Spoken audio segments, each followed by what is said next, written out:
Subscribe to Infidelity Tales Lab for more stories. Now let's begin this one. Chapter 1. The Architect of Quiet Lives. Neil West had built his life on precision. At 42, he stood 6 feet tall, with the kind of lean build that came from morning runs rather than gym memberships. His dark hair showed distinguished threads of silver at the temples, and his gray eyes held the calm intelligence of someone who thought 3 moves ahead. As a structural engineer specializing in earthquake-resistant architecture, Neil had spent 2 decades ensuring buildings wouldn't crumble when the ground beneath them shook. He'd never imagined he'd need those same skills to keep his own life from collapsing. He met Marissa Stanley at a construction site 12 years ago. She was a hospitality consultant, 28 at the time, evaluating a hotel project he was working on.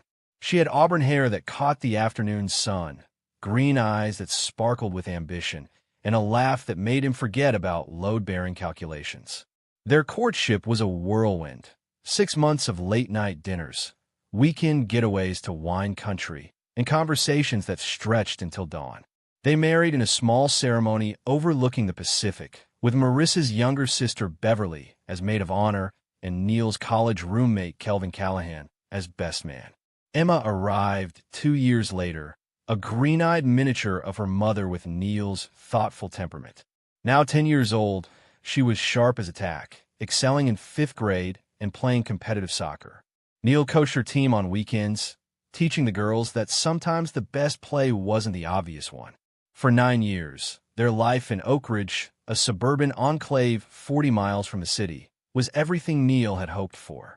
Marissa built her consulting business from their home office, traveling occasionally, but always returning with stories and gifts for Emma. They were partners, parents, people who finished each other's sentences at dinner parties. Then came the opportunity that changed everything. 18 months ago, Marissa was offered a position as director of operations for the Grandview Hotel Group, a luxury chain expanding aggressively through the West Coast. The catch: she needed to be based in Riverside, a city 3 hours north, overseeing the renovation and reopening of their flagship property. The salary was substantial, nearly triple what she made consulting. It would set them up for Emma's college, early retirement, the life they'd always planned. "It's temporary," Marissa had said, her hand in his across their kitchen table. 18 months, maybe 2 years maximum. "I'll come home every other weekend. You and Emma can visit. We've talked about investing in her future. This is how we do it." Neil had reservations. He'd seen enough marriages crumble under the weight of distance. But Marissa's eyes held such determination, such hunger for this achievement, that he couldn't deny her. They were solid. They'd survive this. "We'll make it work," he'd agreed. For the first 6 months, they did. Marissa came home religiously every other weekend. They video-called nightly, Emma chattering about school while Marissa described the hotel's renovation progress. Marble imported from Italy, a rooftop bar with views of the river, designer suites that cost more per night than most people's monthly rent. Neil would fall asleep some nights to her voice describing crown molding and color schemes, feeling the distance like a dull ache, but managing it. But around month 7, things shifted. Marissa's visits became monthly, then sporadic. She was slammed with deadlines, dealing with construction delays, managing difficult contractors. The video calls grew shorter, her attention divided. Neil noticed she'd redecorated her apartment. He could see glimpses of expensive furniture and artwork in the background of their calls. She'd always been frugal. This new extravagance felt off-brand. "Mom's different," Emma observed one night after a particularly brief call. She sat on Neil's lap, her small face troubled. "She doesn't ask about my games anymore. She's stressed with work, honey," Neil had replied, though doubt had already begun its corrosive work in his gut. "She still loves you more than anything." 3 weeks ago, Marissa forgot Emma's birthday. Not just the gifts, she forgot to call. When Neil reached her that evening, furious, she'd been mortified, tearful, full of excuses about a crisis with the hotel's grand reopening. She promised to make it up to Emma, to do better. But Emma had cried herself to sleep that night, and Neil had sat in the hallway outside her room, listening to her muffled sobs, feeling something cold and hard solidify in his chest. That's when he decided they'd visit Riverside for Marissa's 40th birthday this coming Saturday. No warning, no chance for her to prepare her apartment or her story. Just a genuine surprise. Him and Emma showing up with flowers and cake, celebrating like a normal family. Kelvin had thought it was a bad idea when Neil mentioned it over beers last Friday. "Brother," Kelvin had said, his dark eyes serious above his pint glass, "if you're suspicious enough to do a surprise visit, you're already past the point of surprises. You think you want to know, but once you know, you can't unknow."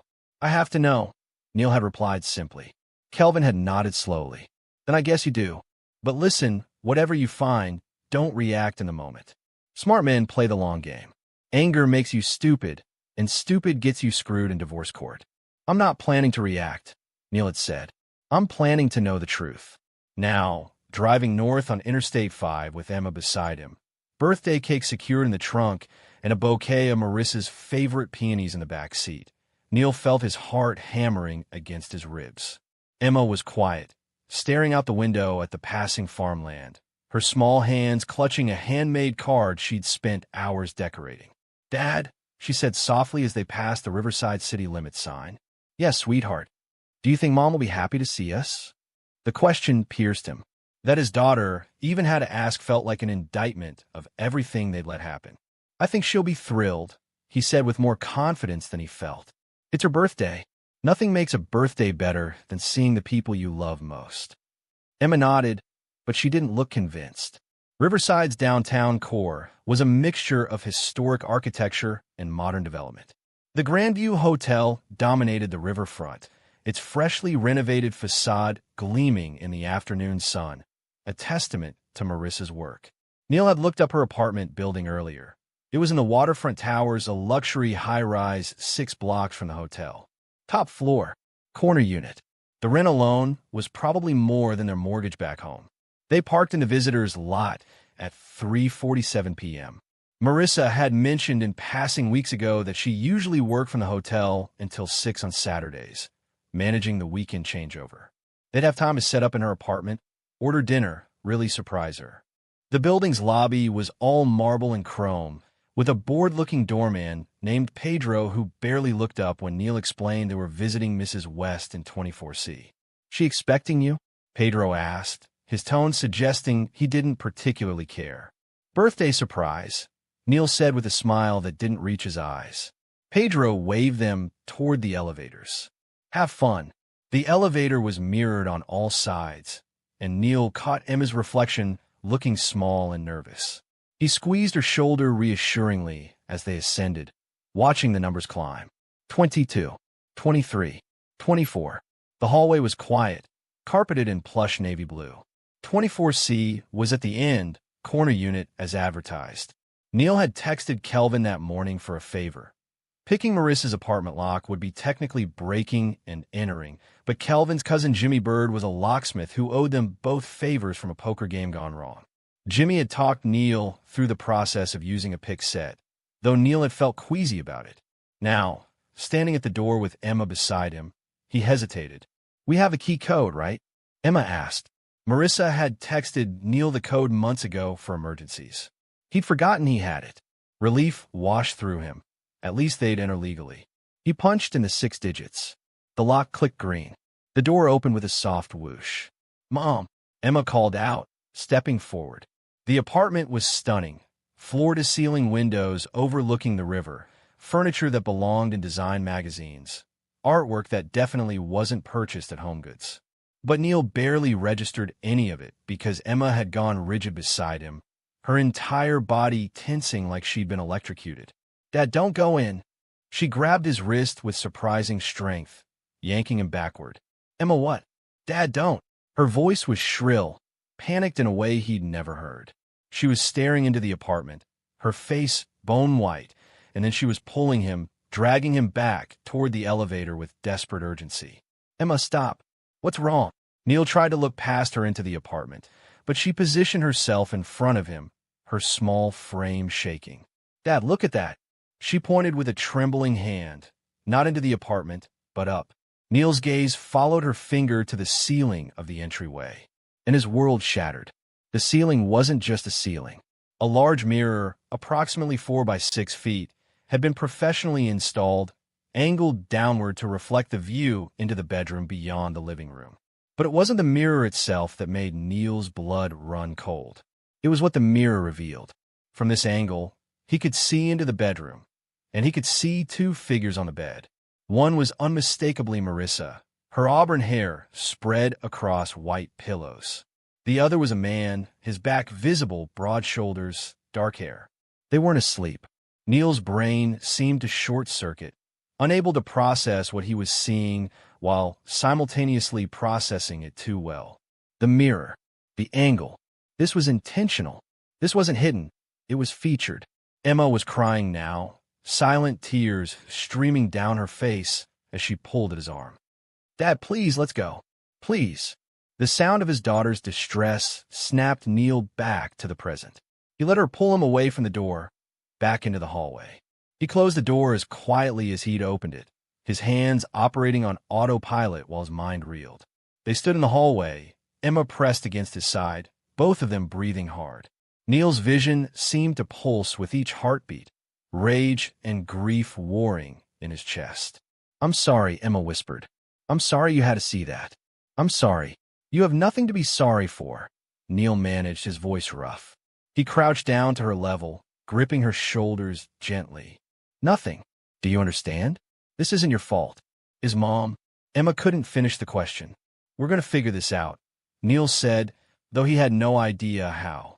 "But right now, we're going to leave. We're going to go back to the car, and we're going to drive home, and we're going to take some time to think. We can't tell her we saw," Emma said suddenly, her eyes wide. "If we tell her, she'll know we know, and she'll lie or leave," or she was spiraling into panic. Hey. Neil pulled her into a hug, his mind racing even as he comforted her. "You're right. We don't tell her yet. We play it smart." Kelvin's words echoed in his mind. Smart men play the long game. They took the elevator down in silence. Pedro didn't look up as they passed. Neil buckled Emma into the car, his movements mechanical. The cake was still in the trunk, the peonies still in the back seat. He'd been so naive. As he pulled out of the parking lot, his phone buzzed. A text from Marissa, "Working late tonight. Hotel emergency. Love you." Neil stared at the message, then at the waterfront towers receding in his rearview mirror. She wasn't at the hotel. She was with whoever that man was, in that obscene apartment with its ceiling mirrors, living a life Neil hadn't even imagined existed. He deleted the message without responding and pointed the car toward home. Beside him, Emma stared out the window, tears still sliding silently down her cheeks. And Neil West began to plan. Chapter 2. Shadows and Angles. The drive back to Oak Ridge took 4 hours. Neil stopped twice, once for gas, once because Emma needed the bathroom and to splash cold water on her face. They didn't speak about what they'd seen. Instead, they listened to Emma's playlist, Taylor Swift and Olivia Rodrigo, filling the silence with songs about betrayal that felt entirely too appropriate. It was past 9 when they pulled into their driveway. The house looked the same as when they'd left that morning, but everything felt different. Neil unlocked the front door, and Emma went straight to her room without a word. He heard the lock click, then muffled crying. He stood in the kitchen, hands braced on the counter, and let himself feel it for exactly 60 seconds. The rage, the humiliation, the grief of watching his marriage reveal itself as a lie. His knuckles went white. His jaw ached from clenching. Heat flooded his face. 60 seconds. Then he breathed out slowly and put it away. Because Kelvin was right. Anger made you stupid. And Neil wasn't going to be stupid. He knocked on Emma's door. "Sweetheart, can I come in?" A pause, then yeah. She was curled on her bed, still in her clothes, eyes red and puffy. Neil sat on the edge of the bed and took her hand. "I know today was horrible," he said carefully. "And I know you're scared and confused and angry. All of that is okay. But I need you to understand something. We can't let Mom know we went to Riverside." "I know," Emma said miserably. "If she knows, she'll just lie." "Exactly. So we're going to act normal. When she calls, we're going to talk to her like we always do. And while we're doing that, I'm going to figure out what's really going on. Are you going to divorce her?" Emma's voice was small. "I don't know yet," Neil said honestly. But I need to understand the whole situation first. Who that man was. How long this has been happening. What else I don't know. And I can't do that if she knows I'm looking. Emma nodded slowly. Like in chess, when you don't show your strategy until checkmate. Neil felt a fierce pride in his daughter's intelligence, even through the pain. Exactly like that. I won't tell, Emma promised. But Dad, I'm not going to pretend everything's okay with her. I can't. You don't have to, Neil said. You can be distant, just not suspicious. Can you do that? I think so. He hugged her, and they stayed like that for a long moment. Then Neil tucked her in, kissed her forehead, and went downstairs to begin his research. The home office had been Marissa's domain when she worked from home. Now it was mostly storage, but Neil claimed the desk, opened his laptop, and started taking notes. What I know. Marissa in Riverside apartment with unknown man at 3:47 p.m. on Saturday. Ceiling mirror professionally installed, angled toward bedroom. Apartment far more expensive than necessary. Declining contact with family over past 8 months. Texted about working late while clearly not working. What I need to know. Identity of the man. Duration of affair. Financial situation. Where is money really going? Who else knows? What else is she hiding? Neil stared at the list, then opened a browser and started searching. First stop, Marissa's social media. Her Facebook was mostly professional. Photos from hotel events, industry conferences, bland inspirational quotes. But her Instagram, which he hadn't checked in months, told a different story. The posts were public but subtle. Photos from expensive restaurants, tagged with business associates. Pictures from a wine tasting in Napa from 3 months ago. Marissa laughing with a group of people, including a man who appeared in several shots. Tall, dark-haired, maybe mid-40s. The caption, great team building with a Grandview crew. Neil clicked on the tagged accounts. The man's name was Ross Huff. His profile was public, and it was immediately clear who he was. Regional Vice President of Development for Grandview Hotel Group. Marissa's boss. Neil sat back, his jaw tight. An affair with her boss. Classic and cliched, which somehow made it worse. He scrolled through Ross Huff's Instagram. The man lived large. Photos from Vegas, Miami, Dubai. Always first class. Always luxury accommodations. Always with beautiful people. There were several shots with Marissa going back 8 months. Carefully framed to look professional, but with body language that told a different story. The way Ross's hand rested on Marissa's shoulder. The way she leaned into him. The way they looked at each other. Neil's phone buzzed. A text from Marissa. Still working. Don't wait up. Love you both. He stared at it, then at Ross Huff's latest Instagram story from 2 hours ago. A photo of an expensive bottle of wine with the caption Saturday night done right. Neil took a screenshot of everything. The Instagram posts, the timeline, the connections. He created a secure folder on his laptop labeled Project Files and started building a dossier. At midnight, he called Kelvin. It's late, Kelvin answered, his voice groggy. She's sleeping with her boss, Neil said without preamble. Guy named Ross Huff, regional VP at her company. A pause. Then, you went to Riverside. We went. Emma saw something. Ceiling mirror angled to show the bedroom from the entryway. Very intentional design. Jesus Christ. Kelvin was fully awake now. Emma saw them. In the reflection. She pulled me out before I fully processed it, but yeah. How's she doing?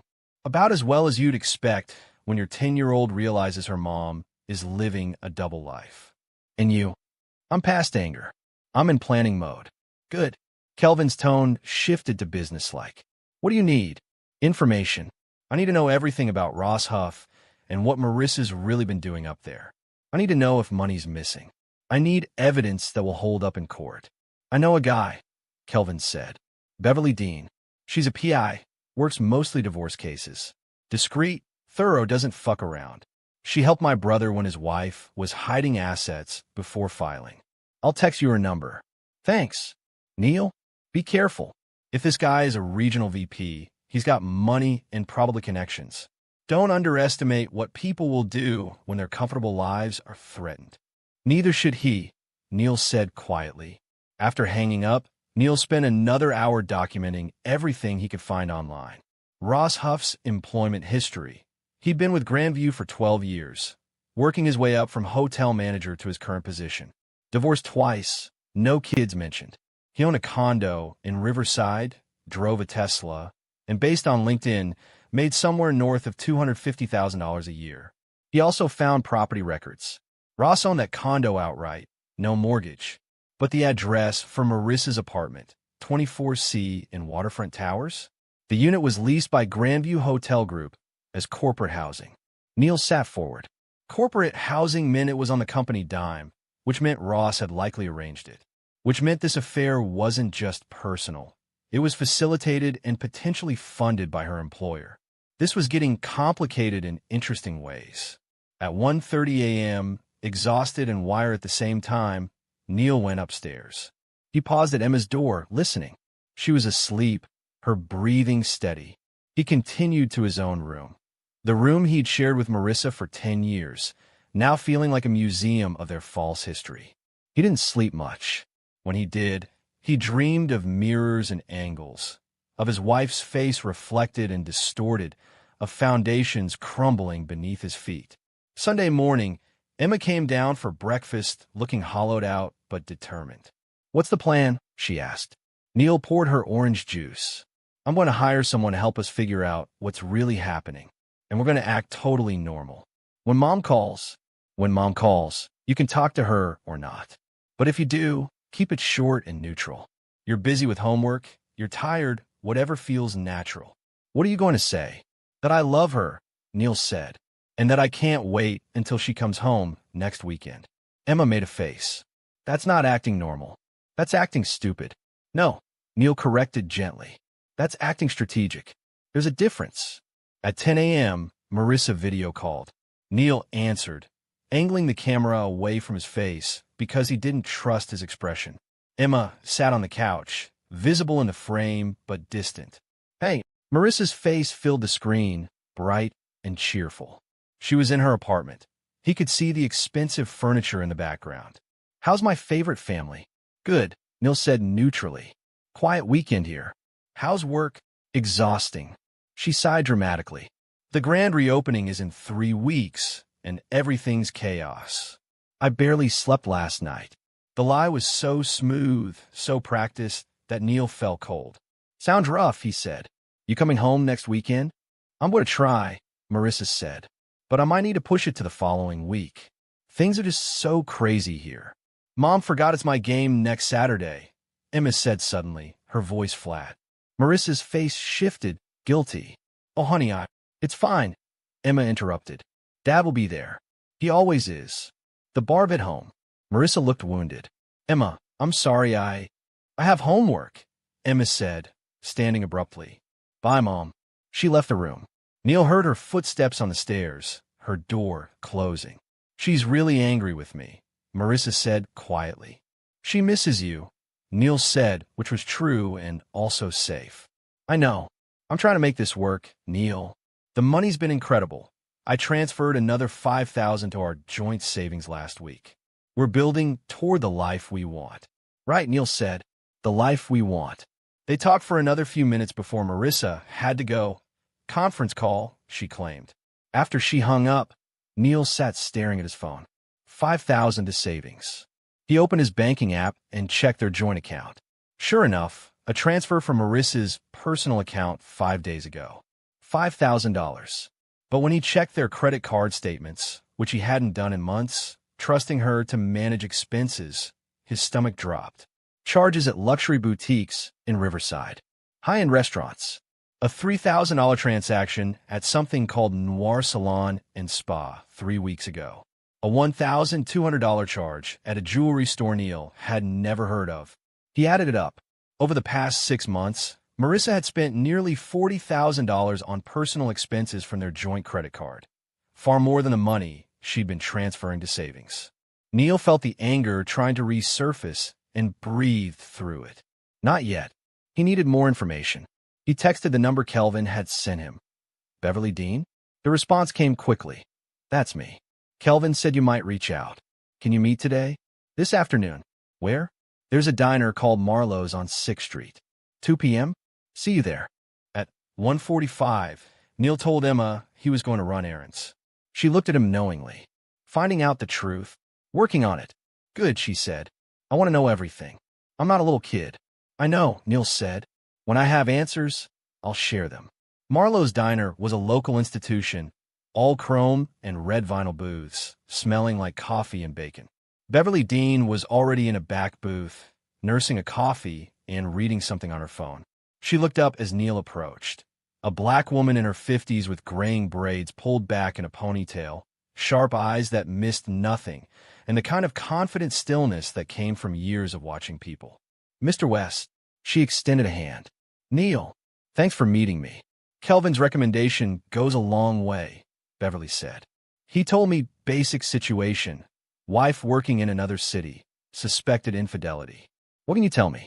Neil told her everything. The deteriorating relationship, the surprise visit, the ceiling mirror, Ross Huff, the financial discrepancies. Beverly took notes on a tablet, her expression neutral, but her eyes sharp. When he finished, she sat back. The mirror's interesting. That's not standard affair behavior. That's exhibitionism. Could be a kink thing, could be something else entirely. You said it was angled to show the bedroom from the entry. Perfectly positioned, Neil confirmed. Beverly's jaw tightened. I've seen this before. Not often, but a few times. Hotels, high-end apartments. Sometimes these arrangements aren't just affairs. They're more transactional. What do you mean? I mean, sometimes powerful men set up mistresses in corporate apartments, create little fantasy worlds. But they also sometimes use those apartments for clients, business associates, people they want to impress or influence. The mirror could be for private viewing, or it could be for recording. Neil's blood ran cold. Recording? It's a theory, Beverly said carefully. But if Roshoff is facilitating this setup, I want to know why. Is he just sleeping with your wife? Or is there something bigger? You mentioned financial discrepancies. That's worth digging into. Both hers and his. How long will this take? Depend on what we find. I'll start surveillance tomorrow. Photos, video, movement tracking. I'll also run deep financial checks. Look into Huff's background. See if there are patterns. Give me a week, and I'll have a preliminary report. Cost: $5,000 retainer, $150 an hour plus expenses after that. Kelvin said you're good for it. Neil thought of the $40,000 Marissa had spent. I'm good for it. One more thing, Beverly said, her eyes meeting his. Once we start pulling this thread, there's no putting it back. If there's more going on, criminal activity, fraud, exploitation, I'm obligated to report certain things. Are you prepared for wherever this leads? Neil thought of Emma's tear-stained face, of Marissa's easy lies, of the mirror reflecting a life he'd never been part of. I'm prepared, he said. Beverly nodded. Then let's get to work. Chapter 3. Foundations. The week that followed was a study in duality. On the surface, Neil maintained his routine, work, Emma's school, and soccer, the mundane rhythms of suburban life. Beneath that surface, he was building a case. Beverly worked fast. By Tuesday, she'd confirmed that Marissa and Ross spent most evenings together at the Waterfront Towers apartment. Sometimes they went to dinner first, always expensive places where Ross paid. Sometimes he arrived directly from work. He usually left around midnight, returning to his own condo across town. They're not particularly careful, Beverly reported over the phone. No disguises, no sneaking. They act like a couple in public. Either they're arrogant, or they think no one who matters will see. What about the hotel? Are they careful there? They maintain professionalism at work from what I can see. But I've got my eye on something else. The apartment isn't just used by them. Neil sat forward. What do you mean? 3 nights in the past week. Other people have used the apartment. Different men, always well-dressed, always arriving after Marissa leaves. They're let in by building staff like they're expected. They stay for a few hours, then leave. Ross shows up separately on those nights, never overlapping. Who are they? Working on it. I've got photos, running them through databases now. But Neil? This is looking less like a simple affair, and more like Ross is using that apartment for multiple purposes. What purposes? That's what I'm going to find out.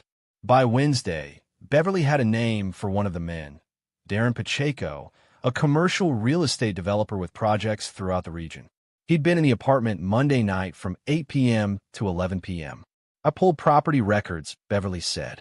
Pacheco has purchased 3 properties from developers who then partnered with Grandview Hotels in the past 2 years. He's also been photographed at charity events with Ross Huff. They run in the same circles.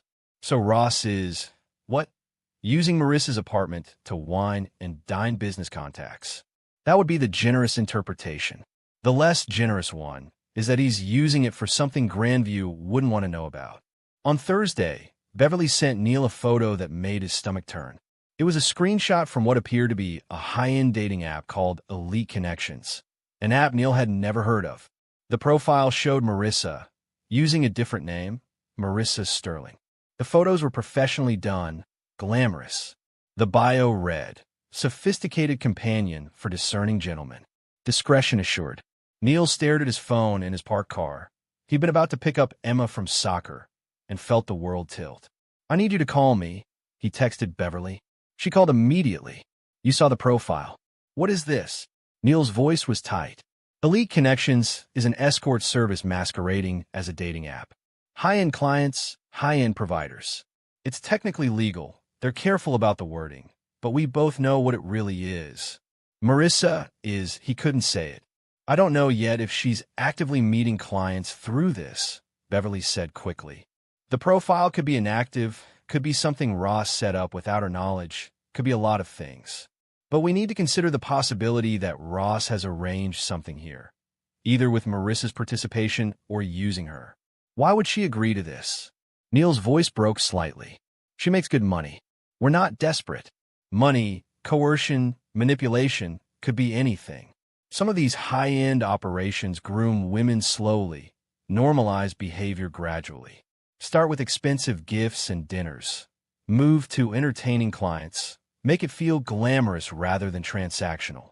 By the time they realize what they're doing, they're in too deep. Neil pressed his palm to his forehead. You said you found Darren Pacheco in the apartment. Do you think? I think there's a pattern developing that we need to understand fully before drawing conclusions. I'm going to do more digging, financial records, communications, if I can access them legally, pattern analysis. Give me a few more days. Emma knocked on the car window, making Neil jump. Dad? Practice is over. I have to go, he told Beverly. Stay calm. We'll figure this out. Emma climbed in, sweaty and flushed from practice. You okay? You look weird. Just work stuff, Neil lied. How was practice? Coach said I should try for striker instead of midfield. She buckled her seatbelt. Did that investigator find out who Mom was with? Neil hesitated. She's still gathering information. You'll tell me when you know, right? You promised. I promised to share answers, not theories. When I have solid facts, you'll know them. Emma studied him. It's bad, isn't it? Worse than just Mom having an affair. His daughter was too smart for her own good. I don't know yet, Neil said honestly. But yeah, it might be more complicated than I thought. That night, after Emma went to bed, Neil did something he'd been avoiding. He accessed Marissa's laptop. She'd left it at home when she moved to Riverside, saying she had a work computer there. It had been sitting in their home office and used for months. He knew her password. They'd never hidden things from each other, or so he'd thought. The laptop booted up slowly, operating system out of date. Neil opened her email. The inbox was mostly junk mail and old work correspondence from before her Grandview job. But when he checked her deleted items folder, carefully restored emails told a different story. Emails from Ross Huff, starting 9 months ago. The early ones were innocuous. Great meeting today. Let me know if you need anything to settle in. But around month 2, they shifted. You looked incredible at dinner last night. Can't stop thinking about you. This thing between us. I know it's complicated, but I've never felt this way. I've arranged for upgraded housing. You deserve better than that cramped studio. Consider it an early birthday gift. The emails became increasingly intimate, increasingly explicit. Neil forced himself to read them, cataloging details even as his heart hammered. Then, for months ago, the tone changed again. There's a client dinner next Tuesday. He's a big deal, and I need you there. With a red dress. You know how this works. Pacheco loved meeting you. He's signing the contract next week. You're amazing at this. Another successful evening. Your cut is in the account we discussed. You've earned every penny. Neil sat back, his hands shaking. This wasn't just an affair. Marissa was participating in something, entertaining Ross's clients, being compensated for it. Whether she'd been manipulated into it or gone willingly, she was involved. He found the account we discussed in another email, a reference to a separate bank account at a financial institution Neil didn't recognize. He wrote down the account number and bank name.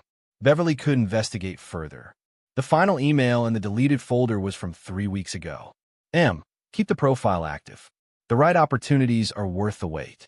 You're too good at this to waste. So the Elite Connections profile was real, active, and something Ross was managing. Using Marissa as a high-end escort for business purposes, likely pocketing a percentage while she received her cut. Neil closed the laptop, his mind racing. This changed everything. This wasn't just about divorce and custody. This was potentially criminal. Ross was using his position at Grandview to facilitate prostitution, even if high-end and technically deniable. Marissa was complicit. The corporate housing was probably being used as the venue. His phone buzzed. A text from Marissa. Miss you. Coming home this Saturday after all. Emma's game is at 10, right? Neil stared at the text. She was coming home.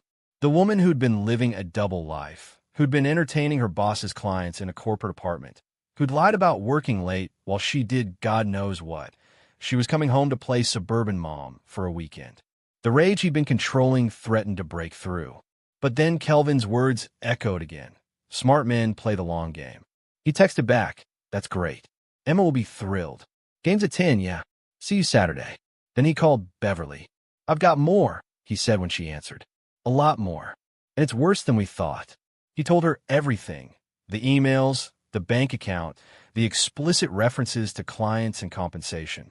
Beverly listened without interrupting. Jesus, she said when he finished. This is a whole operation. Ross has set this up systematically.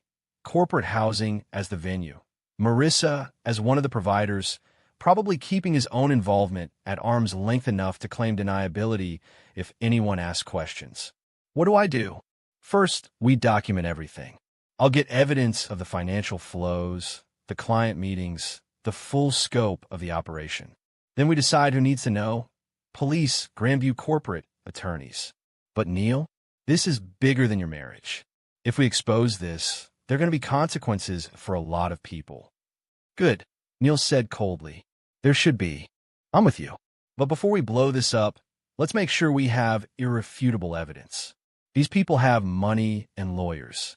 We do this right, or we don't do it all. How long? Marissa's coming home this weekend? Saturday. Perfect.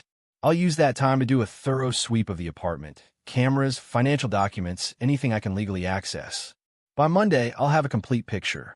Then we decide how to proceed. After hanging up, Neil went to Emma's room. She was still awake, reading by the soft glow of her bedside lamp.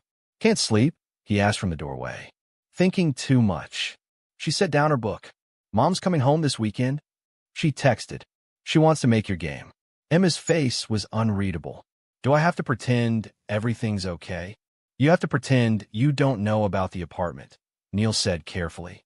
But you don't have to pretend to be happy. You can be distant. You can be upset about her missing stuff. That's all legitimate. Good, because I don't think I can act happy. Neil sat on the edge of her bed. There might be some difficult things coming. Changes. Stuff involving lawyers and maybe other people too. I want you to know that whatever happens, you and I are solid. You're my priority. Always. Emma's eyes filled with tears. Are you going to tell me what you found out? Not yet. Soon. But it's more complicated than I thought. I need to make sure I handle it right. To protect me? To protect both of us. He kissed her forehead. Try to sleep. We got soccer in the morning. Friday passed in a blur of work and preparation. Neil made sure the house was clean, groceries stocked, everything exactly as Marissa would expect. He moved through the motions mechanically, his mind constantly calculating next steps. Beverly texted updates throughout the day, got access to the financial accounts. Following the money trail, Darren Pacheco visited the apartment again last night. Got video. This operation's been running for at least 6 months. Multiple clients. Substantial money involved. By Friday night, Neil had made his decision. He wasn't just going to divorce Marissa. He was going to dismantle the entire thing. Expose Ross, protect any other women who might be involved, ensure there were real consequences for what they'd built. But first, he was going to let Marissa come home and play house for one last weekend. Because smart men played the long game. And Neil West's game was just beginning. Chapter 4. The Performance. Saturday morning arrived with the crisp clarity of autumn. Neil woke at 6, watched the sun rise through the bedroom window, and rehearsed his performance.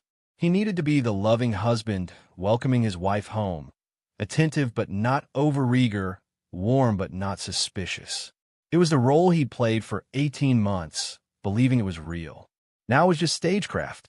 Emma was already awake when he checked on her, dressed in her soccer uniform, braiding her hair with mechanical precision. "Ready for the game?" Neil asked from the doorway. Ready for everything. Her jaw was set in a way that reminded him of himself.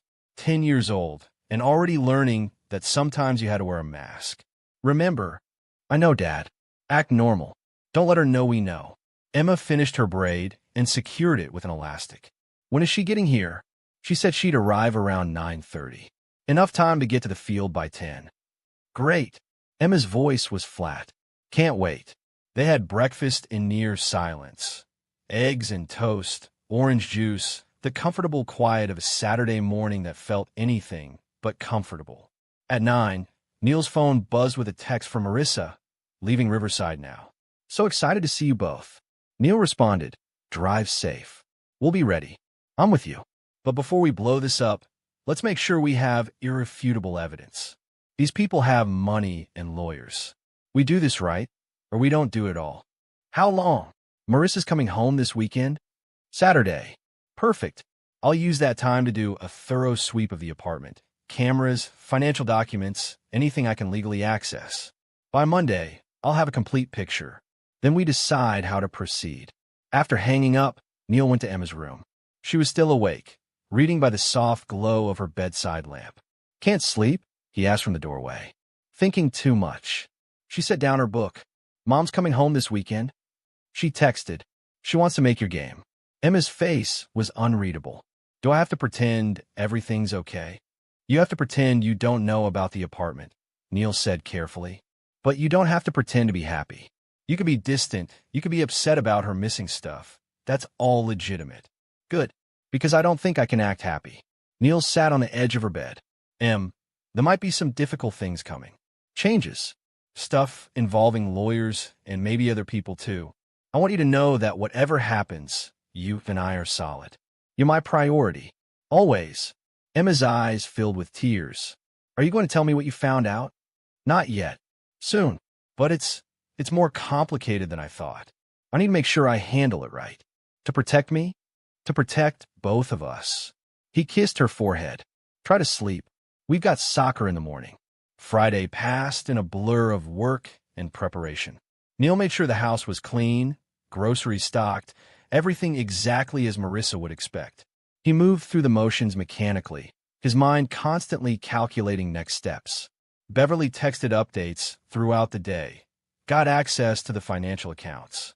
Following the money trail, Darren Pacheco visited the apartment again last night. Got video. This operation's been running for at least 6 months. Multiple clients.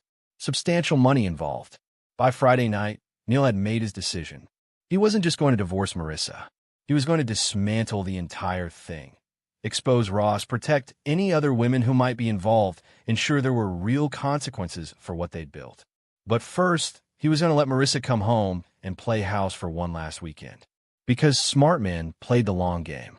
And Neil West's game was just beginning. Chapter 4. The Performance. Saturday morning arrived with the crisp clarity of autumn. Neil woke at 6, watched the sun rise through the bedroom window, and rehearsed his performance.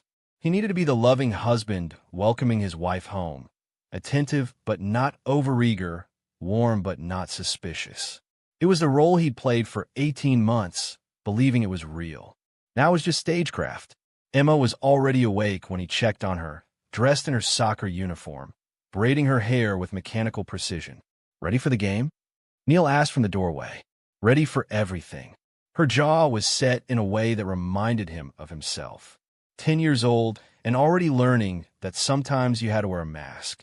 Remember, I know, Dad. Act normal. Don't let her know we know. Emma finished her braid and secured it with an elastic. When's she getting here? She said she'd arrive around 9:30. Enough time to get to the field by 10. Great. Emma's voice was flat. Can't wait. They had breakfast in near silence. Eggs and toast, orange juice, the comfortable quiet of a Saturday morning that felt anything but comfortable. At 9, Neil's phone buzzed with a text from Marissa, leaving Riverside now. So excited to see you both. Neil responded, drive safe. We'll be ready. Beverly had sent him a message at 7 a.m. Apartment suite complete. You want to see this? Call me after Marissa leaves on Monday. Whatever she'd found could wait. Right now, Neil had to focus on maintaining the illusion. Marissa arrived at 9:45, her Audi pulling into the driveway with a cheerful honk. Neil watched from the window as she emerged. Auburn hair perfectly styled, designer sunglasses, expensive casual wear that probably cost more than his monthly car payment. She looked radiant, successful, like a woman who had everything together. She had no idea she was walking into a trap. They're here, Neil called to Emma. Emma came downstairs slowly, deliberately. When Marissa opened the front door with her key, calling out, I'm home, Emma stood in the living room, arms crossed. Hey, sweetheart. Marissa dropped her overnight bag and approached Emma for a hug. Emma accepted it stiffly, not returning the embrace. Hi, Mom. Marissa pulled back, her smile faltering. Still mad at me? You missed a lot, Emma said simply. And you forgot my birthday. I know, I'm the worst. But I'm here now, and I'm going to make it up to you. Marissa turned to Neil, who'd positioned himself in the kitchen doorway. Hey, you. She crossed to him, and Neil let her kiss him, tasting expensive lipstick and betrayal. When she pulled back, she was searching his face. You okay? You seem tense. Just tired, Neil said easily. Work's been busy, but it's good to have you home. It's good to be home. Marissa looked around the house. Their house, which she'd barely visited in months. I miss this place. Liar, Neil thought. You've been living in a luxury apartment with ceiling mirrors, entertaining your boss's clients, and you've missed nothing. We should head to the field soon, Emma said, checking the time on her phone. Warm-ups start at 9:45. Right, yes. Marissa grabbed her purse. Let's go watch our star player.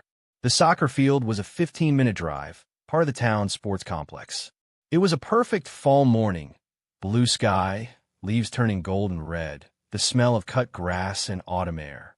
Other families were already setting up folding chairs on the sidelines, kids warming up on the field. Emma's team, the Oak Ridge Eagles, was stretching near their bench.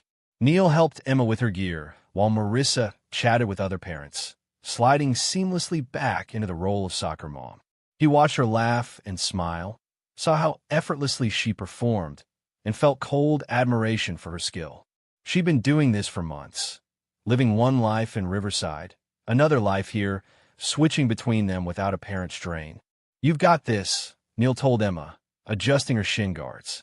Remember what we practiced. Find the space, use your speed. I will. Emma glanced at Marissa, then back to Neil. Thanks for always being here. The words hit harder than she probably intended. Neil squeezed her shoulder. Always. The game started at 10 sharp.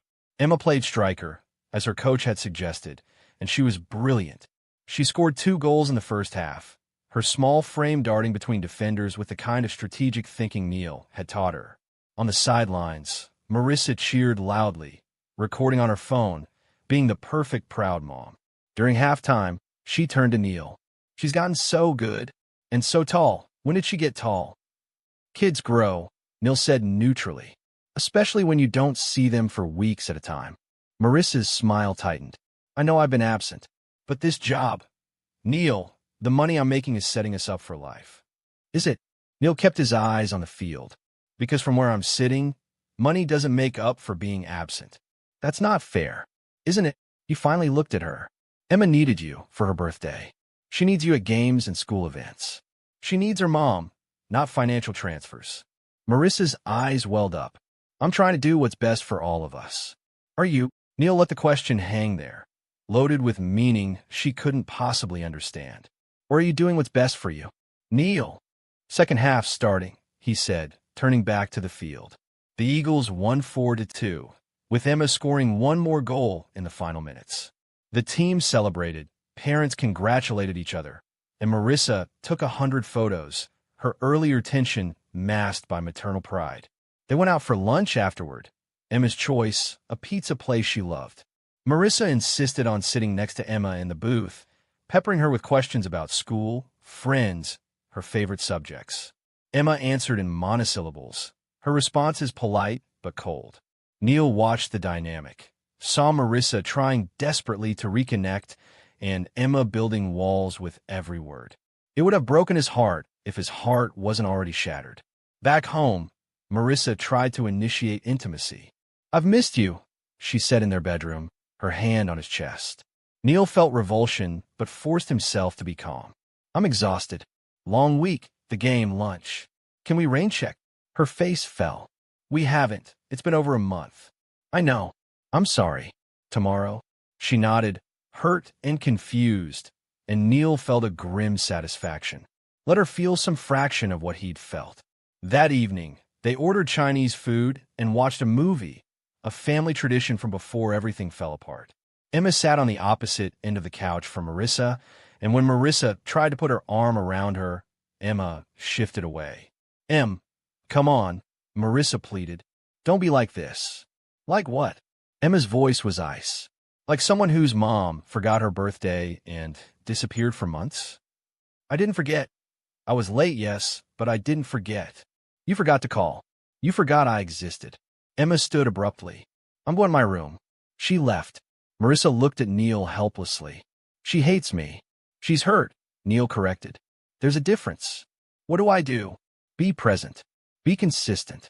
Stop choosing work over her." He paused. "Stop choosing whatever else you're doing in Riverside over her."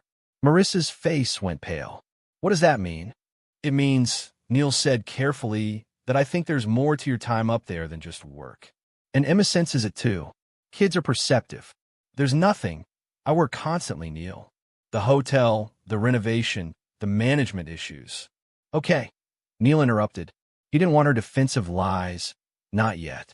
"Okay, then prove it. Be here more. Come home every weekend like you promised originally. Make Emma your priority." "I will," Marissa said quickly. "I promise I will. This job, it's almost over. Another 3 months, and they'll hire a permanent director for the Riverside property. Then I can work from home again or take a different role." 3 more months. 3 months, Neil echoed. 3 months she'd never have, because he was going to detonate her life long before that. Sunday was quieter. Marissa made pancakes for breakfast, attempted normal conversation, tried to rebuild bridges Emma wasn't ready to walk across. Neil maintained his role, present but distant, supportive but wary. He let Marissa interpret his behavior as stress and exhaustion rather than knowledge and strategy. Beverly texted at noon. "Available Monday afternoon for full debrief?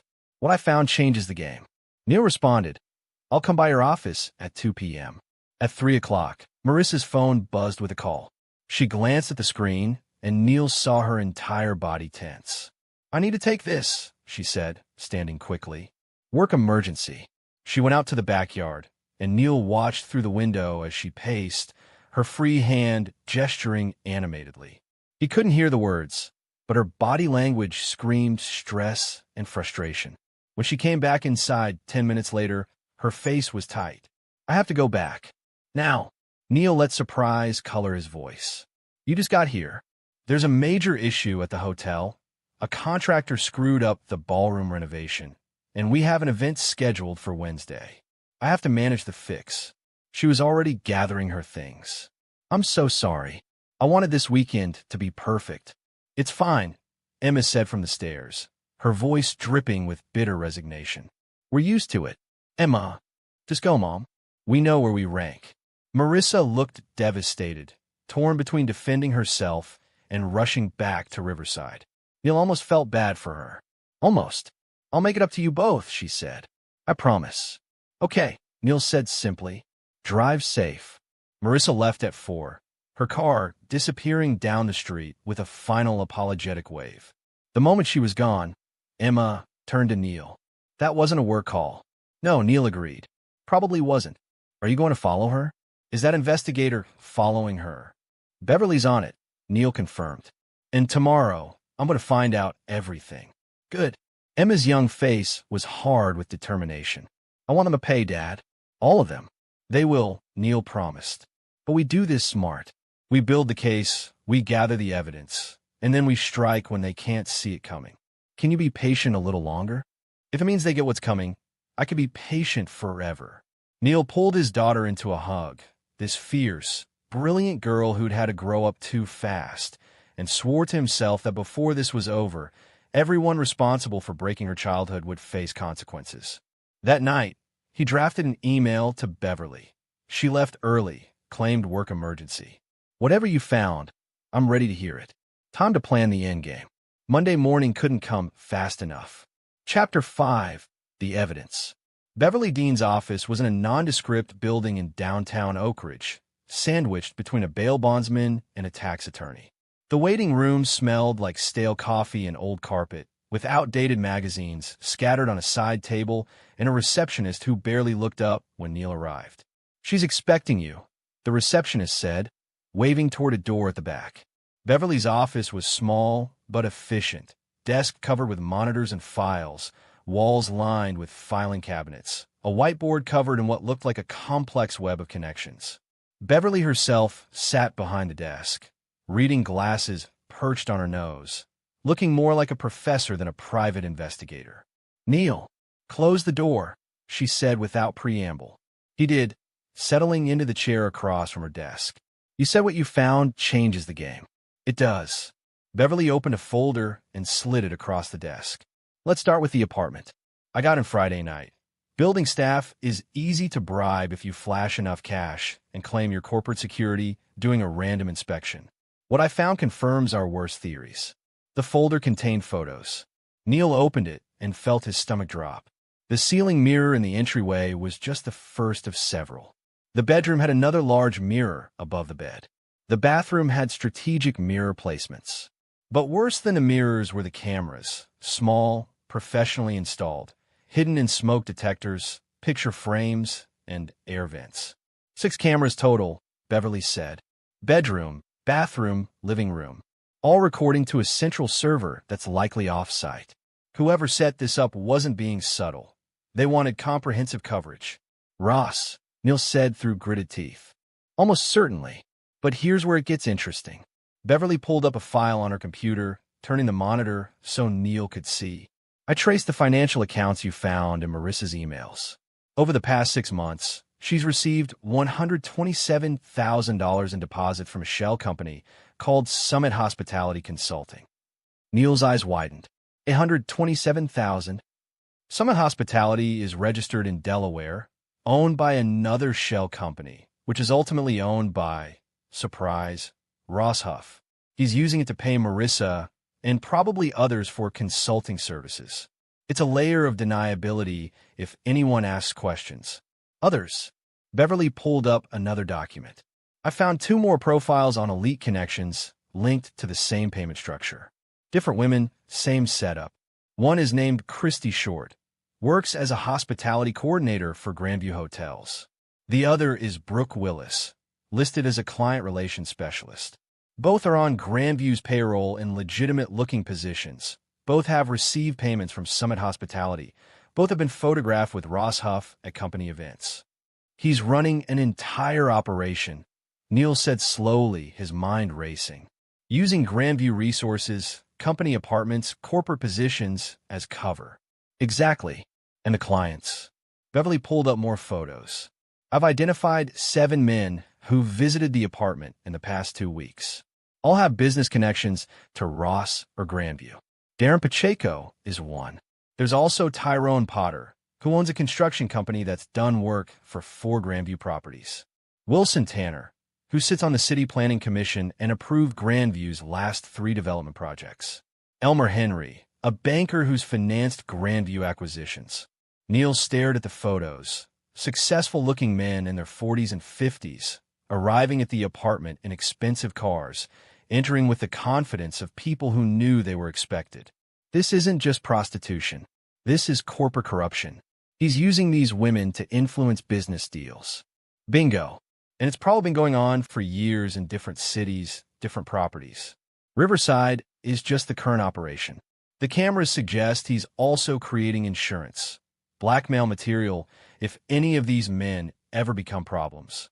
Jesus Christ. Neil leaned back in his chair. Marissa, is she doing this willingly? Beverly's expression softened slightly. That's the question, isn't it? I've read through every communication I could access. Initially, it looks like she and Ross started as a genuine affair. But around month 3, he started introducing her to his networking strategy. The emails use language that suggests he positioned it as helping her career, impressing important clients, being a team player. Classic grooming language. But she took the money. She took the money, Beverly agreed. Whether she understood what she was really doing or whether Ross manipulated her into normalizing it gradually, I can't say definitively. But Neil? She participated for 6 months. She set up an escort profile. She entertained multiple men. At some point, willing or manipulated, she made choices. Neil felt the familiar rage, trying to surface, and pushed it down. What's our next move? Beverly leaned forward, her eyes sharp. We have options. Option 1. We take this to the police. What Ross is doing is probably criminal, fraud, possibly pandering, corporate malfeasance at minimum. But that's messy, slow, and Marissa would be implicated too. Option 2. We take it to Grandview Corporate. Ross is exposing them to massive liability. If we present this to their legal department or board of directors, they'll bury him to protect the company. Ross gets fired, possibly sued, definitely blacklisted from the industry. But again, Marissa's name comes up. Option 3. Neil asked, though he suspected he knew where this was going. Beverly smiled thinly. Option 3. We use what we know strategically. We don't just expose Ross. We dismantle his entire operation, discredit him professionally and personally, ensure he faces maximum consequences while protecting you and Emma from the fallout. That requires more planning, more precision, but the results are more satisfying.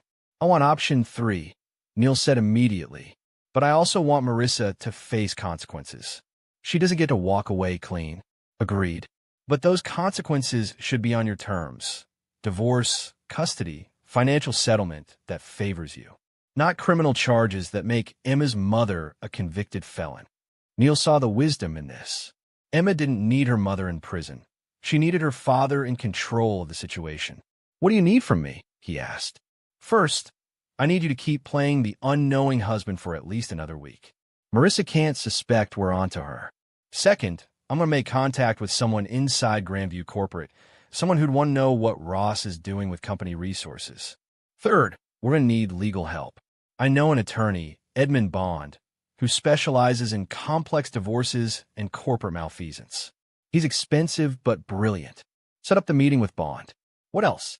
I'm going to coordinate with someone who can handle the technical side, hacking Ross's server where the camera footage is stored, documenting the full extent of his operation. I have a contact, Kelvin's cousin who? Jimmy Bird, Neil interrupted. The locksmith who also has other skills. Beverly raised an eyebrow. Kelvin told you about him. Kelvin mentioned he's good at accessing things people want kept private. He is. I'll bring him in. Between the two of us, we'll have everything Ross has tried to hide. Then we move. Neil nodded slowly, feeling the pieces falling into place. Timeline, 2 weeks. By then, we'll have complete documentation, corporate allies in place, legal strategy prepared. Then we trigger everything simultaneously. Expose Ross to Grandview Corporate, file for divorce with evidence that destroys any sympathy for Marissa, ensure all his clients know their activities have been recorded and could be released. Mutually assured destruction, Neil said. More like surgical strike. We hit every pressure point at once. Ross loses everything. Job, reputation, potentially facing criminal charges. Marissa loses her job, her relationship with Ross, and any moral high ground in the divorce. You get full custody, favorable financial settlement, and the satisfaction of watching them burn. It was elegant. It was ruthless. It was exactly what Neil wanted. Do it, he said. All of it. Beverly extended her hand. Then let's get to work. Neil shook it, feeling something dark and determined settle in his chest. For months, he'd been the unknowing victim. Now he was becoming something else entirely, an architect of consequences. One more thing, Beverly said as Neil stood to leave. When this goes down, it's going to be ugly. Marissa will likely try to blame you, to spin herself as the victim. Ross will lawyer up and fight.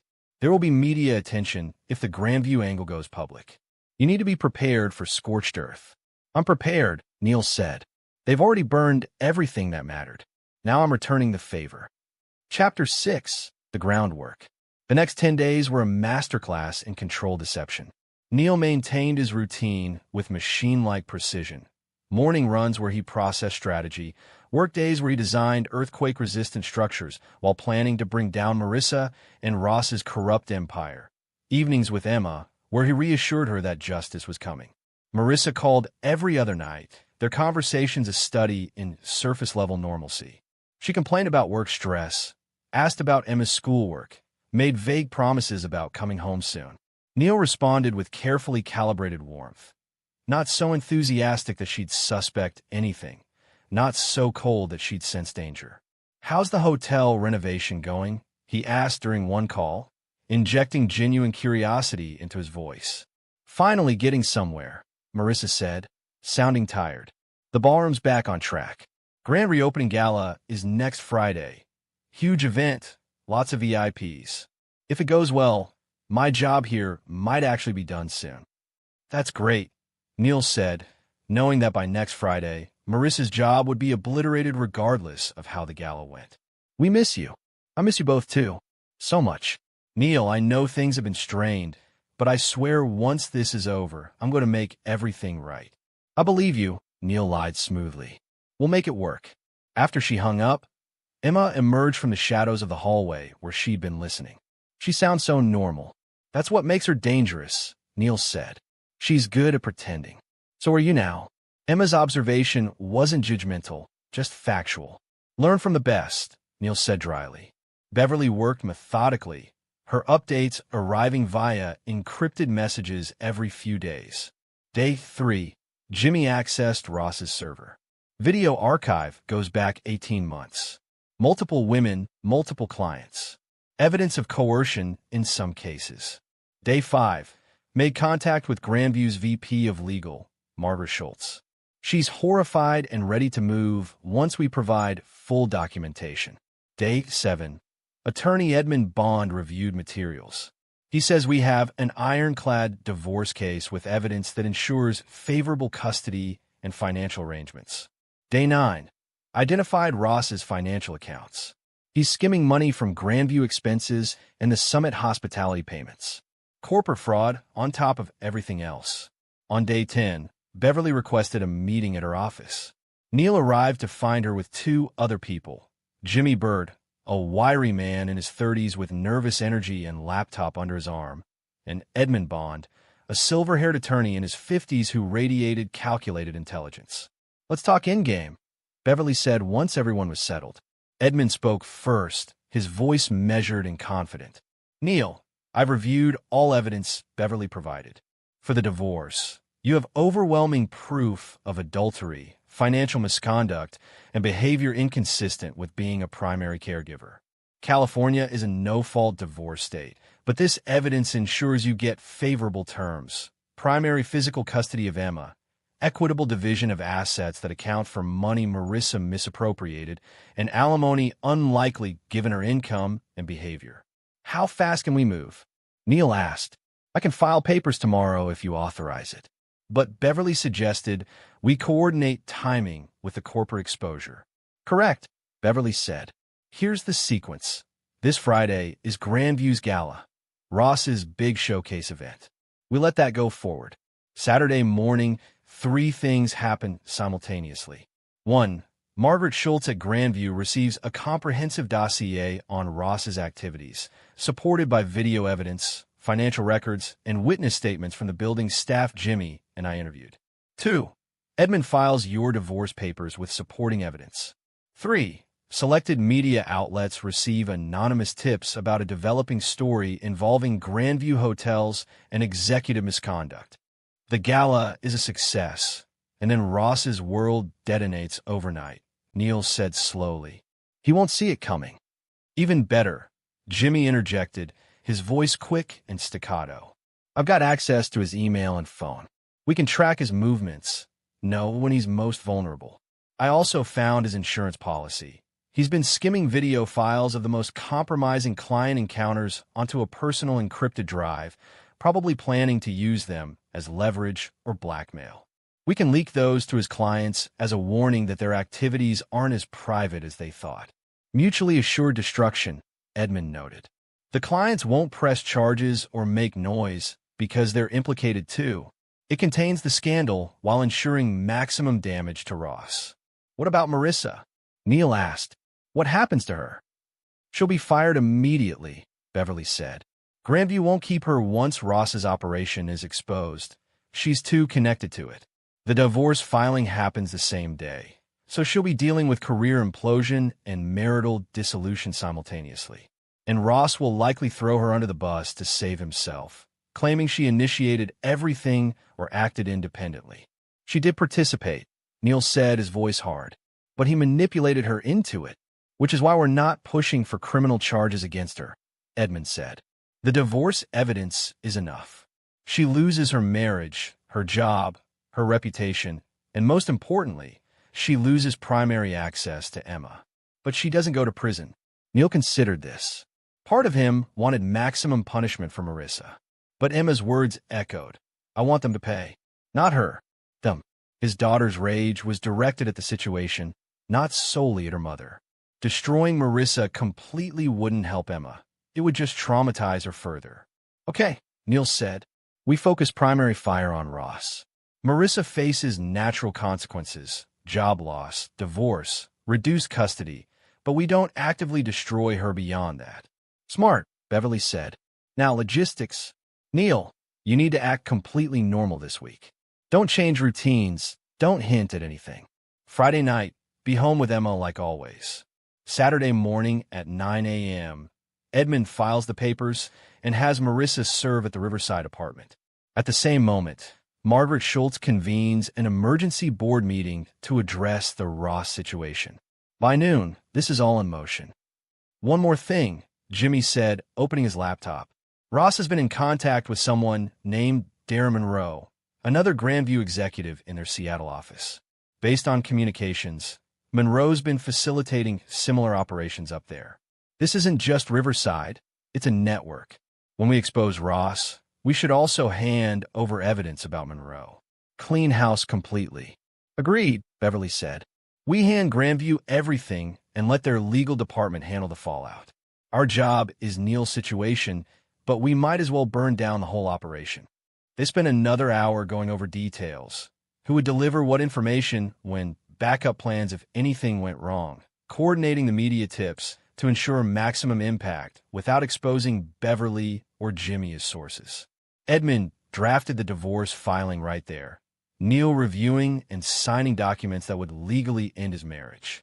Walking out of Beverly's office that afternoon, Neil felt a strange calm. Everything was in place. The trap was set. In 5 days, the architecture he'd built, the evidence, the coordination, the precise timing would execute perfectly. He texted Marissa. Emma's soccer practice got canceled for weather. Want a video call her tonight? Marissa responded immediately. Yes. Miss her so much. 7 p.m.? Perfect. That evening, Emma sat on the couch with Neil's phone, video chatting with Marissa. Neil stayed in the background, listening to his wife ask their daughter about school, about friends, about weekend plans. Mom, can I ask you something? Emma said suddenly, her voice serious. Of course, honey. Anything. Are you happy up there? In Riverside, Marissa's face on the screen showed surprise. Happy? It's complicated, Em. The work is stressful, but it's important But are you happy? Emma interrupted. Or are you just pretending? There was a long pause. Neil could see Marissa's expression shifting. Guilt, defensiveness, uncertainty. I'm trying to build something for our family, Marissa finally said. Sometimes that means sacrificing happiness in the short term for security in the long term. That sounds like something an adult says when they don't want to admit they made a mistake, Emma said quietly. Emma, I'm going to bed. Good night, Mom. Emma ended the call before Marissa could respond. She handed the phone back to Neil, her face unreadable. That was brutal, Neil said, not unkindly. She's been lying to us for months, Emma said. She doesn't get easy conversations anymore. Neil hugged his daughter, this fierce, brilliant, wounded girl, and knew he was doing the right thing. Not just for himself, but for her. Friday arrived with the weight of an approaching storm. Neil went through his day normally. Work, lunch with Kelvin where he provided vague updates. Everything's happening soon. Picking Emma up from school. That evening, he and Emma ordered pizza and watched a movie, a normal Friday night. Meanwhile, 3 hours north in Riverside, Marissa was at the Grandview Hotel's grand reopening gala. Neil tracked it through social media. Instagram stories showing the renovated ballroom, elegantly dressed guests, champagne towers, Marissa in a stunning black dress, Ross Huff in a tuxedo playing the role of successful executive. The event looked flawless, the culmination of 18 months of work. It was also the high point before the fall. Neil received a text from Beverly at 10 p.m. Everything's in position. Tomorrow at 9 a.m., we execute. Sleep well. Tomorrow your new life starts. He didn't sleep well. He lay awake, staring at the ceiling, thinking about how different everything would be in 24 hours. Marissa would be served with divorce papers. Ross would be facing termination and possible criminal investigation. The operation they'd built would be exposed and dismantled, and Neil and Emma would be free. At 6 a.m. Saturday, Neil woke to his alarm. He showered, made coffee, and checked his phone. Edmund had texted at 5 a.m., papers filed. Process server en route to Riverside.